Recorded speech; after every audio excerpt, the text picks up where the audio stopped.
আনওয়ার আপনি সমস্ত ফান্ডিং বন্ধ করে দিয়েছেন, সংগঠন থেকে আপনার সদস্যপদ প্রত্যাহার করেছেন, ফান্ডিং তুলে নিয়েছেন। $1 বিলিয়ন বছরে $1 বিলিয়ন আপনি প্রত্যাহার করেছেন জাতিসংঘ থেকে। Of course it is dysfunctional, of course it can't delivery করতে পারছে না, তার দায়িত্ব। কারণটা হচ্ছে আপনি, কারণ হচ্ছে আপনার সরকার। গাজায় গণহত্যা হচ্ছে, গণহত্যা বন্ধ করবার জন্য নিরাপত্তা পরিষদের প্রস্তাব উঠলো, সবাই বললো হ্যাঁ, না বললো কে? মার্কিন যুক্তরাষ্ট্র। নেতানিয়াহু কিন্তু যথারীতি একটি চমকপ্রদ কথা বলেছেন, অনেকে বের হয়ে চলে গেছেন। উনি বলছেন যে প্রকাশ্যে অনেকে নিন্দা করলেও ব্যক্তিগতভাবে নাকি তাদেরকে ধন্যবাদ জানাচ্ছেন। America will lead the world, কিন্তু আনফরচুনেটলি আপনি আমার প্রেসিডেন্ট লিড করতে ব্যর্থ হচ্ছেন। আপনি জাতিসংঘের ব্যাপারটি, আমরা ট্রাম্পের অনেক কথা শুনেছি, আজকে ডক্টর ইউনূসও ভাষণ দিয়েছেন এবং নেতানিয়াহুও ভাষণ দিয়েছেন, অনেকে হেঁটে বের হয়ে চলে গেছেন। আমাদেরকে ট্রাম্পের ভাষণের ছোট অংশটা আমরা কিছুটা শুনবো, ডক্টর ইউনূস কি বলেছেন সেটা একটু বোঝার চেষ্টা করবো। নেতানিয়াহু কিন্তু যথারীতি একটি চমকপ্রদ কথা বলেছেন, অনেকে বের হয়ে চলে গেছেন। উনি বলছেন যে প্রকাশ্যে অনেকে নিন্দা করলেও ব্যক্তিগতভাবে নাকি তাদেরকে ধন্যবাদ জানানো হচ্ছে। শুনবো আপনার কাছে।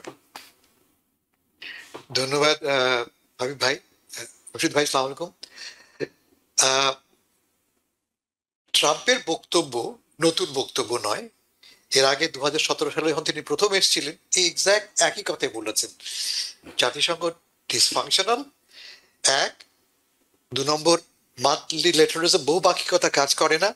তিনি জাতিসংঘে দাঁড়িয়ে জাতিসংঘের সদস্যদের বলছেন দেশে ফিরে যাও, যার যে দেশ নিয়ে চিন্তা করো, আমেরিকা ফার্স্ট, তোমার দেশকে ফার্স্ট বানাও।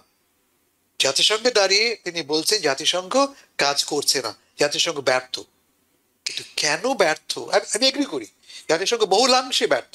তার প্রধান দায়িত্ব জাতিসংঘের হচ্ছে গিয়ে আন্তর্জাতিক পিস অ্যান্ড সিকিউরিটি, কেমন শান্তি ও নিরাপত্তা বজায় রাখা, সেটা বজায় রাখতে জাতিসংঘ নানাভাবে ব্যর্থ হয়েছে। তার সবচেয়ে বড় এক্সাম্পল হচ্ছে গিয়ে আজকে গাজা একদিকে, অন্যদিকে সুদান, দুই জায়গাতেই জাতিসংঘ কিন্তু কার্যত নেই, জিরো।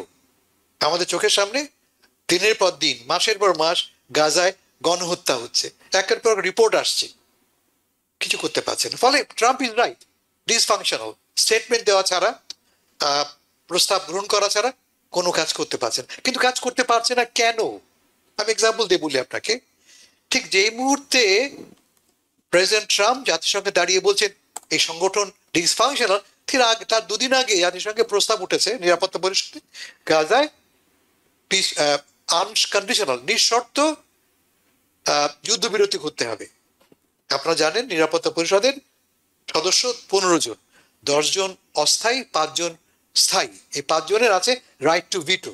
একজন যদি বলে না, না, সেটা হয়ে যায়।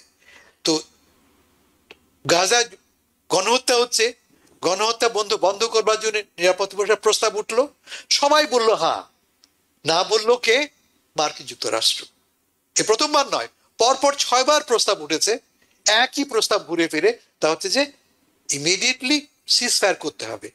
এই যে আমরা বলছি, ট্রাম্প সাহেব বলছেন জাতিসংঘ dysfunctional, he is right, but Y?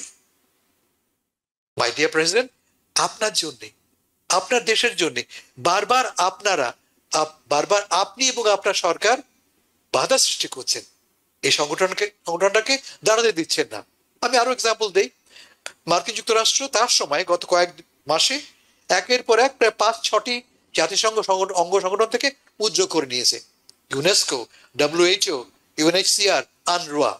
আনরুয়ার কাজ কি? মূলত আনরুয়া প্যালেস্টিন উদ্বাস্তুদের সাহায্য করে থাকে।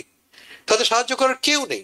আমরা জানি এই মুহূর্তে প্রায় 22 লক্ষ গাজাবাসী, শুধু উদ্বাস্তুই না, তারা প্রায় 6, 7, 8 বার গৃহচ্যুত হয়েছে। এদের খাবার দেবে কে? আশ্রয় দেবে কে? একমাত্র আনরুয়া।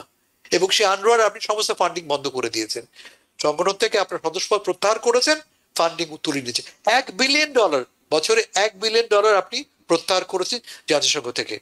Of course it is dysfunctional, of course it can't delivery করতে পারছে না, তার দায়িত্ব। কারণটা হচ্ছে আপনি, কারণ হচ্ছে আপনার সরকার। তিনটা বিষয় তিনি ফোকাস করেছেন। 1 নম্বর জাতিসংঘ ডিসফাংশনাল, 2 নম্বর তিনি বলছেন জাতিসংঘ অকারণে নানা রকমের মাইগ্রেশন নিয়ে চুক্তি করছে এবং চুক্তিগুলির কারণে আজকের এই মাইগ্রেশন জনিত সংকট দেখা দিচ্ছে। রাইট, চুক্তিগুলি কারা করে? চুক্তি তো আপনিও স্বাক্ষর করেছেন। অনেক চুক্তি আপনার মানে মার্কিন সরকারের মার্কিন প্রস্তাবে চুক্তিগুলি গৃহীত হয়। তিনটি মূল প্রস্তাব আছে আন্তর্জাতিক চুক্তি অন মাইগ্রেশন। সবগুলি অধিকাংশ কিন্তু আমেরিকার উৎসাহে, সমর্থনে এবং স্বাক্ষরে গৃহীত হয়েছে। থার্ড একটা ইস্যু তিনি বলছেন ক্লাইমেট চেঞ্জ, তিনি হোক্স বলছেন। এটা একটা মিথ্যা কথা, ভুয়া জিনিস, ভুয়া জিনিস। সারা বিশ্ব জানে, আমরা বাংলাদেশিরা জানি ক্লাইমেট চেঞ্জের আমরা ফ্রন্ট লাইনে আছি। কি হচ্ছে ক্লাইমেট চেঞ্জের কারণে? আপনার দেশে আপনি যান, ফ্লোরিডায় যান, আপনি জর্জিয়ায় যান, ক্লাইমেট চেঞ্জের কারণে আপনার দেশেও ঝড়, বন্যা, একের পর এক ঘটনা ঘটছে। আপনি চোখ বন্ধ করে আছেন বটে, আপনি মিথ্যা বলতে পারেন, অস্বীকার করতে পারেন বটে, বাট ইটস এ রিয়ালিটি। এবং এটা কে বলছে? জাতিসংঘ একটা কমিটি করেছে প্রায় 1000 আন্তর্জাতিক সায়েন্টিস্টদের নিয়ে। আপনি প্রায় বলেন আমি সবচেয়ে ভালো জানি, I know the best almost about everything. 1000 scientist বলছে, তথ্য উপাত্ত নিয়ে বলছে যে climate change is a reality. পৃথিবীর ভূপৃষ্ঠ ক্রমশ উষ্ণ হয়ে উঠছে। উষ্ণ হয়ে ওঠার পরে সমুদ্রের পানির মাত্রা বেড়ে যাচ্ছে, ফলে সমুদ্রের নিকটাঞ্চল, কোস্টাল এরিয়াগুলি ফ্লাডেড হয়ে যাচ্ছে। বাংলাদেশ যেমন ধরা যাক, আগামী 70 বছরের মধ্যে তার ওয়ান থার্ড প্লাবিত হবে। সেজন্যই আমরা বলছি যে climate change is not a hoax, it's a reality. একটু আগে আপনি বললেন চীনের কথা। ট্রাম্প সাহেব বললেন যে চীন মুখে বলে যে তারা ক্লাইমেট চেঞ্জের জন্য গ্রিন টেকনোলজি করছে, আসলে করছে না। ঠিক উল্টো, চায়না এই মুহূর্তে বিশ্বের 1 নম্বর দেশ যারা এই সোলার প্যানেল, বিকল্প বিদ্যুৎ ব্যবস্থার জন্য সবচেয়ে এগিয়ে আছে তারা। ফলে আপনার এই বক্তব্য, আমি বলবো যে অ্যাজ এন আমেরিকান আমি লজ্জিত হই, আমি এম্বারাসড হই। আপনি ঠিকই বলেছেন হাবিব ভাই শুরুতে, যে আপনার এই বক্তব্য আমাকে বিব্রত করে। কারণ আমরা কি আশা করি আপনার কাছ থেকে? Leadership. America will lead the world, কিন্তু আনফর্চুনেটলি আপনি আমার প্রেসিডেন্ট লিড করতে ব্যর্থ হচ্ছেন। নিউ ইয়র্ক থেকে সম্প্রচারিত TVN 24 টেলিভিশন, বিশ্বজুড়ে বাঙালির কণ্ঠস্বর।